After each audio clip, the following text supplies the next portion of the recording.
The man with only his head left was actually Orpheus, the son of Morpheus, and he paid a heavy price for his willfulness. Back to a few days ago, today is Orpheus' wedding day. Morpheus and his family all gave him their blessings, but only Destiny of the Endless remained silent. Will you not wish us well? I am Destiny. I do not wish. I know what must happen will happen. That is the way of it. With the witness of everyone, Orpheus and his wife successfully got married. At the night party, Morpheus, who was not good at dancing, sat in the corner. Only Telliute came to his side. Morpheus was confused. The other family members had left long ago, but Telliute, who was usually the busiest, stayed. Morpheus suddenly had a bad feeling. At this time, Orpheus and his wife walked into the forest, but what they didn't know was that a poisonous snake was wandering near them. Eurydice! Orpheus called out loudly, but Telliute came up behind him. Telliute? Sorry, love. It's time.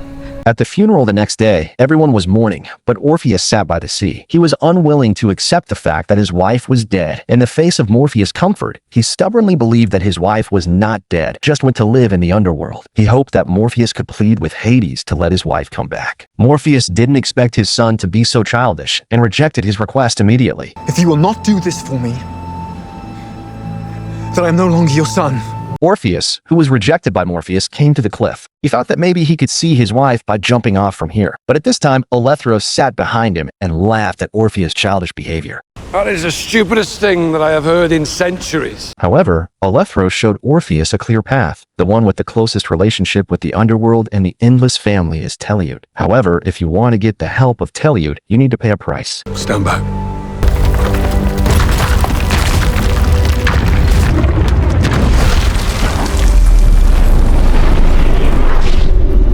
She's right through there. Orpheus passed through the flames, but on the other side was a warm villa. Telliute was not surprised by Orpheus's arrival, but Telliute told Orpheus even she could not take away souls from the underworld. Under Orpheus's plea, Telliute could only take out a key and open the basement, which was the passage to the underworld. But before Orpheus went to the underworld, Telliute had to grant him eternal life, so that he could travel freely to and from the underworld. You'd make me immortal. It may sound like a gift. I'd risk anything for her. Soon Orpheus stepped into the underworld. At the same time, Hades and Pluto also noticed the breath of living people. After learning about Orpheus' identity and purpose, Hades decided to give Morpheus a favor. Your wife may leave with you. Rules. There are always rules. There is a path that leads to the world above. And Eurydice? She will follow you as your shadow.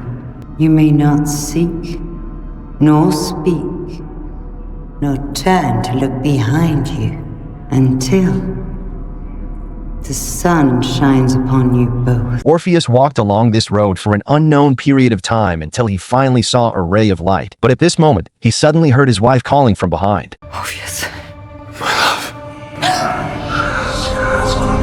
No! Eurydice! No! The desperate Orpheus walked into the dark forest. The next second, several zombie-like women threw him to the ground, and then Orpheus was bitten madly. The next morning, Morpheus found Orpheus' head on the beach. The eternal life that Telliute had given him had now turned into a curse. Orpheus begged his father to grant him death. Father, did you not say that you were no longer my son? Father, please. Farewell, my son. We shall not meet again.